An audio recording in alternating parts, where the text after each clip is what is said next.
All right, guys, let's dive in. Today we're going to talk about domain and range. Speaking of, welcome to my domain. And I'm sure you're experiencing a range of emotions with today's video. Sorry, I can't help it. You guys know how it goes. Okay, random fact. Apple pie isn't actually originally American. What? Thieving damn Americans. Can't believe that. It's not even ours originally. All right, let's dive in. This is just a little bit of review, get your wheels turning. This is going to introduce the concept of domain and range, kind of give it some context to make a little bit of sense to you. So I'm going to have you pause the video and then write up and then graph the function. So write up the function, number one. Number two, graph that function. And then I'll come behind you in a second. And notice, because we're talking about $30 each for these yard gnomes, and we're talking about $45 for a Costco membership when you read this problem, that you're going to have to choose the scale of your graph. You should not be counting 1, 2, 3, 4 on the X or Y. You're going to want to count by 50s or 100s or something to be able to scale this. All right? Pause it, come up with that function, and then graph it. Go.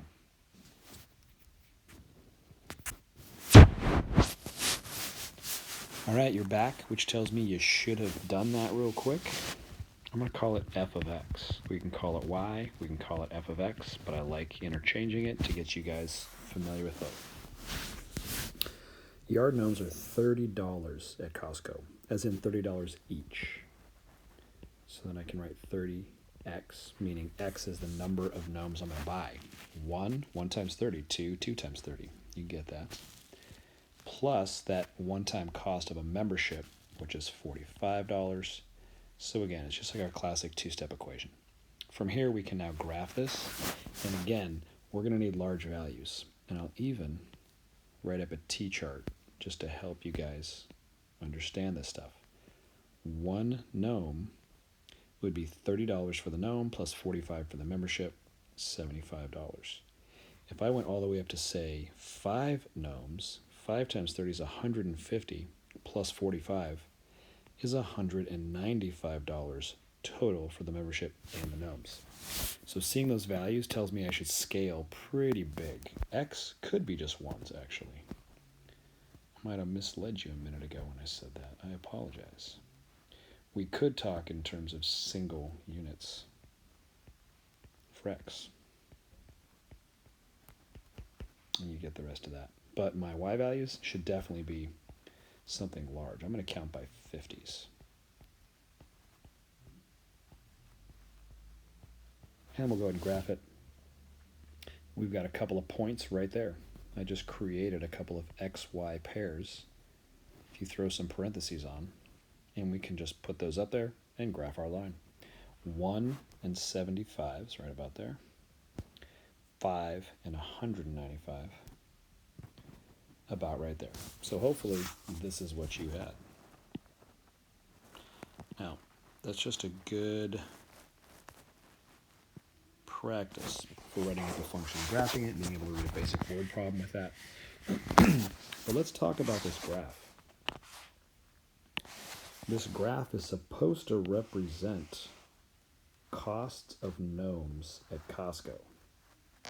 So if I were to look at, say,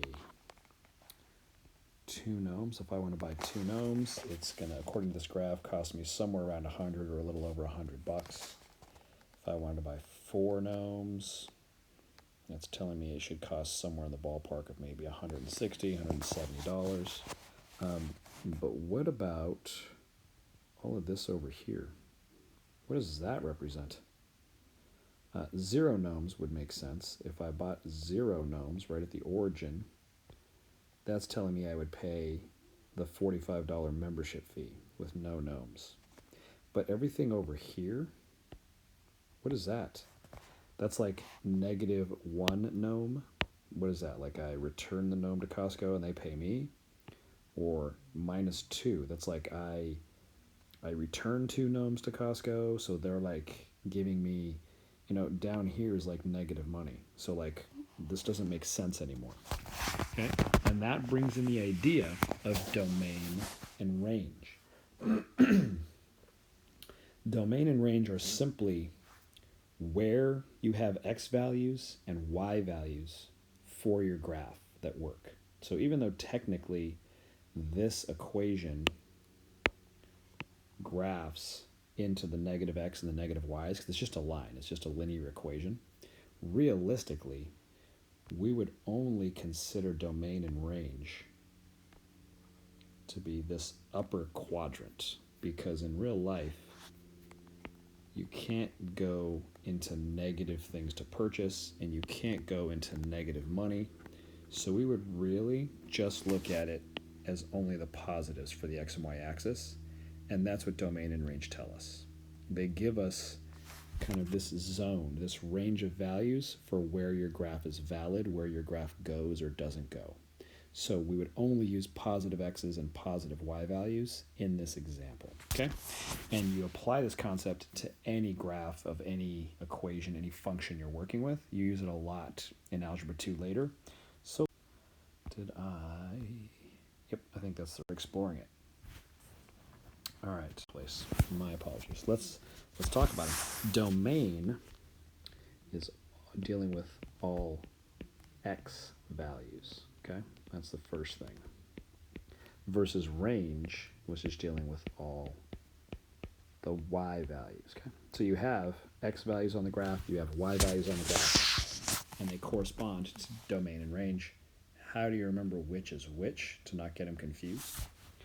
X comes before y in the alphabet, right? Alphabetically. Domain comes before range in the alphabet. That's how I remember. Okay, so just say them or think of them alphabetically, and it'll always line them up for you. I think that's an E, isn't it? Nope, I think it isn't alphabetically. Okay, just think of domain range alphabetically, think of X, Y alphabetically, and that'll always connect them for you. So when we say all X values, remember, X is always going left, right on the graph.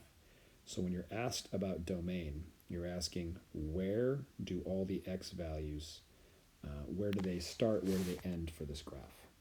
Range, y values, remember that's up and down on the graph. So you're looking vertically, up and down, where are the y values? How high up, how low down does this graph go? Okay? Let's look at it. All right. Whoops. Supposed to start up here. How far are we talking? So here's a basic linear equation, really simple. We've been doing these a lot, and although it doesn't show it here, you should always have arrows, okay? If we graph this line, it's going to have arrows, meaning it's going to continue out.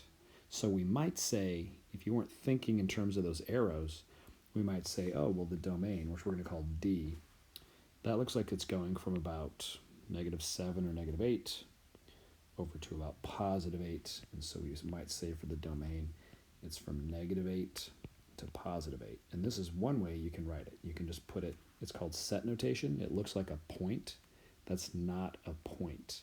That's saying everything from -8 to +8, okay? That is not a point on a graph. That is a set notation. But you know what? That's really not true, because if we scale out, notice here, we're just going from -8 to 8. This is the exact same line, and I just scaled out a little bit. Holy smokes. Now we're at -500 to +400, and this line looks like it's still going.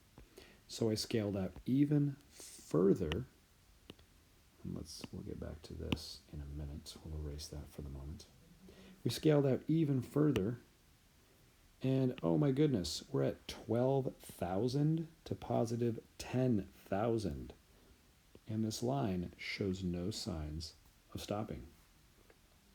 So it turns out that domain and range will continue forever on any graph you're working with, unless there's a specific stop, like it's a curve and it stops at one point and goes back the other way.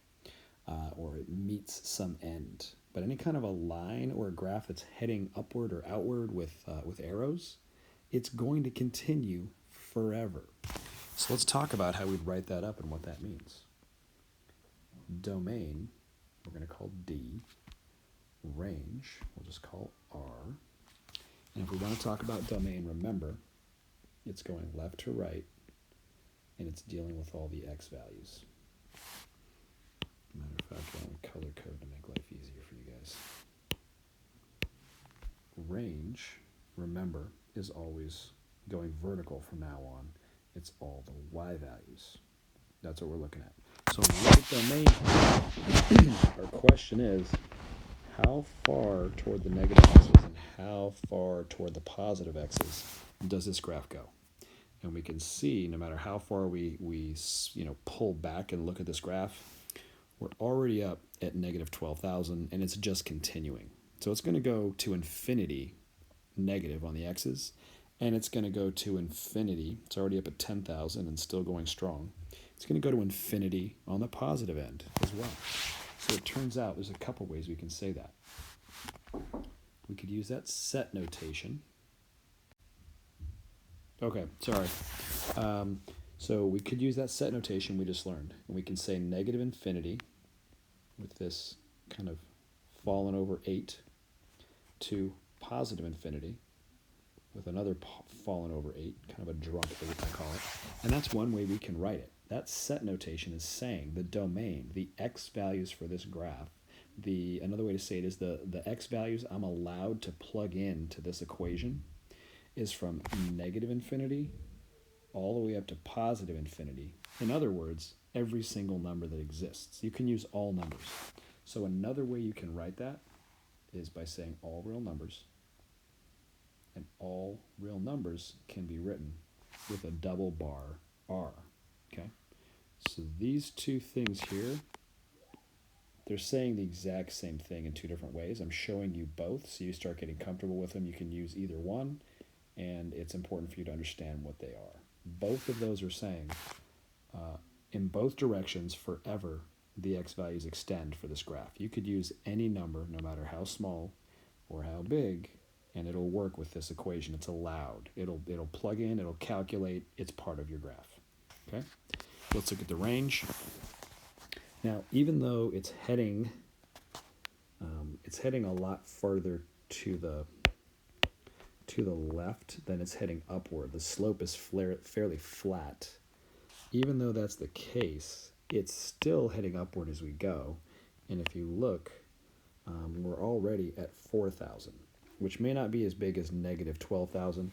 Or going downward, we're at negative 4, which may not be as big as the 10,000 or the negative 12,000, but it's still growing, and it's still going to go forever. So just like it's going outward forever, it's also going to continue up, and it's also going to continue downward forever and ever. Even if it's a little slower rate, it's still going to go to infinity.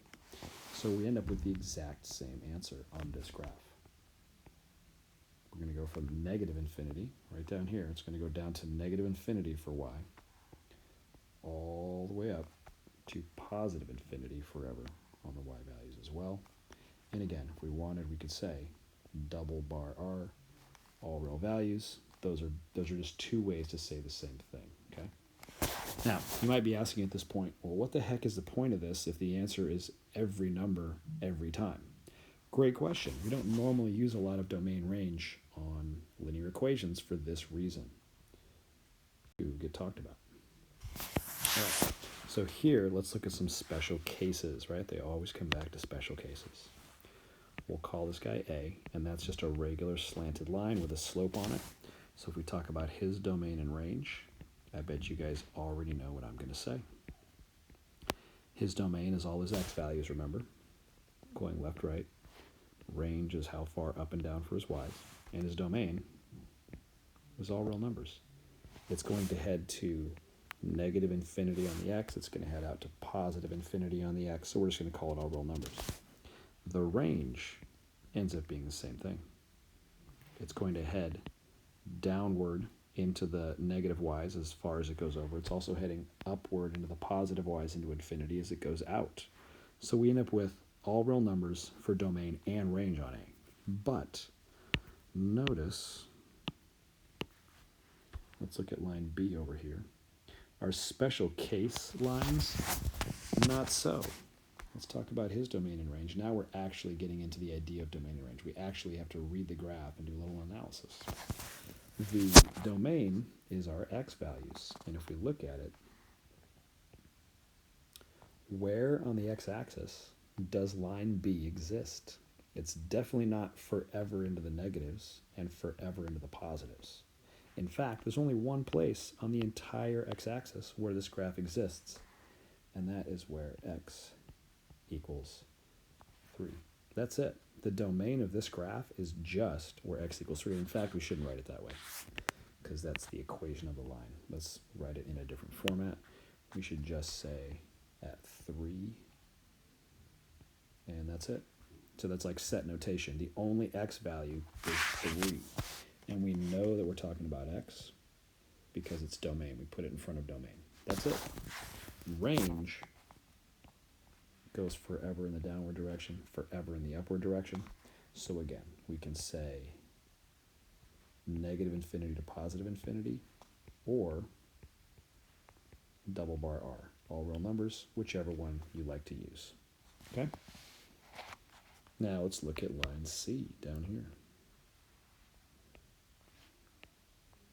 Talk about its domain, and talk about its range. And again, domain, left, right with our x, we can see with this horizontal line, he's heading forever in both directions, to the left and to the right. So that means for the domain, this guy's all real numbers.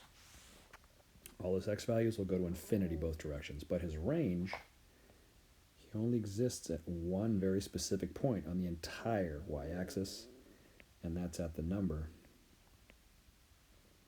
-5, and that's it. He doesn't go above that point, that place. He doesn't go below it. That entire line, even though it goes to infinity left and right, will never be anywhere but besides -5 on the y-axis, so that's his entire range. Okay, so that's linear functions for you guys. Notice that any, I would call it, typical line that we do, anything that's got a slope and it's got a diagonal look to it, they're always going to be all real numbers.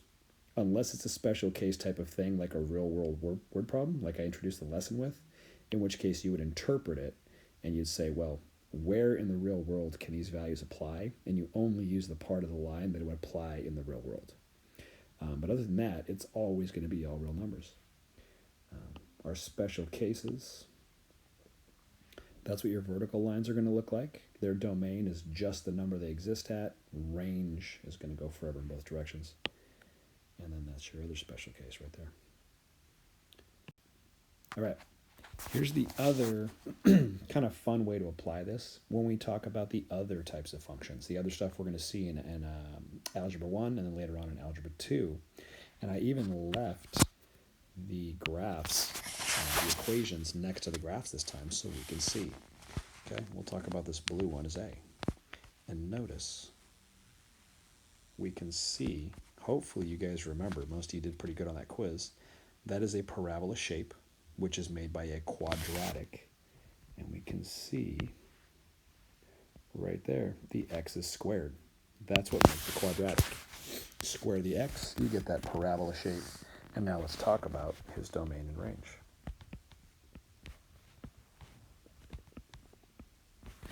Okay, he's going downward forever in both directions.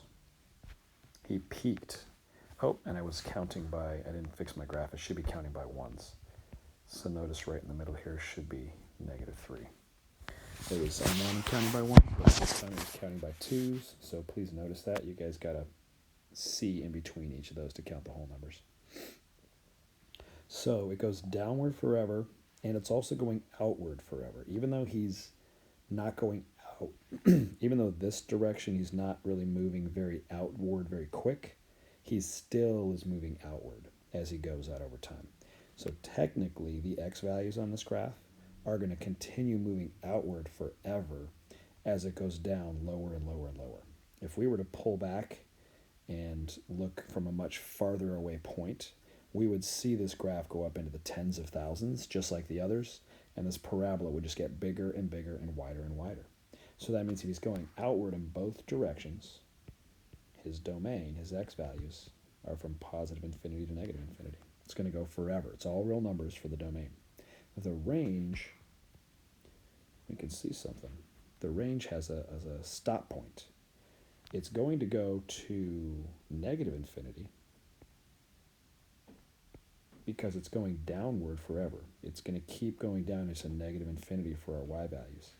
But it stopped right here going upward on the y-axis, which means the limit is 3.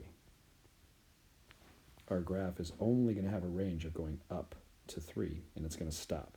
So this tells us, even if we just saw the equation and we didn't see the graph, you could plug this domain or list this domain in range next to this equation, and you would know we will never see any value on this graph that ends up higher than 3.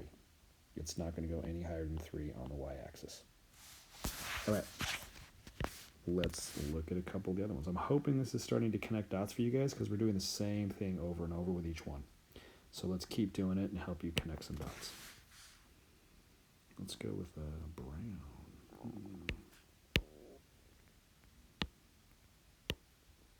Okay, we'll call this guy B, and hopefully you remember that guy is an absolute value function. We can see right here the absolute value brackets are what make that V shape. And again, we'll talk about domain and range. And we can see he's definitely heading outward forever in both directions, which means it's all real numbers for your x's. It's going to continue out into the x's forever, but the range stops right there at 2. It's never going to go below that. So our range is that it's going to go upward forever, but it will never get below 2. So 2 is the bottom. It'll never get below that, and it will go upward to infinity. So that's our range. Our graph goes only down to 2, but upward all the way out to infinity. And let's look at number 3. I'm going to erase some of that with number 2 because it's getting a little messy here. Make it a little hard to see what's going on. Okay, with number 3, we'll call that graph C. And with this curve that shoots upward, hopefully we remember what that's called, exponential. And we can see the variable x is in the position of being the exponent with the 5. That's what gives us that type of graph. And he's going to continue, and you can't see him, he's right on top of the x-axis here. He's going to continue forever in both directions. So what is his domain? What is his range? Well, his domain is that he's definitely heading left on the x-axis forever. And even though he's not moving very far outward on the x-axis, he is continuing to slowly drift outward. So if we were to pull back and scale this really, really far back, this is going to continue outward. And it will eventually get into the thousands and the tens of thousands, way, way, way up there. It will still get way, way, way out on the x-axis. Even though it's going to take a while and it's not moving very fast as far as its outward drift, it is going to continue. There's nothing limiting it. So it's going to go all the way out to infinity eventually. It is going to get out there. Range, well, we can see it's heading straight upward almost. So it's clearly going to go to infinity on the positive y's, okay, on this side. What about the negative y's going downward? And we can see he stops right at 0, and he just never crosses that line. And if you scaled outward, we would see that he never crosses that line. He stops at 0 and never gets above it, or never gets below it, excuse me, which means the range is 0. It's going to be from 0 up to infinity, and that's the only place that that graph will exist. All right, if you guys get it, here's a set of 4 practice problems, A, B, C, D. We're just going to fill in what is the domain and range for each of these 4. Go. Pause me, do those 4, and then I'll tell you if you're right in a minute. We'll work through them. Go.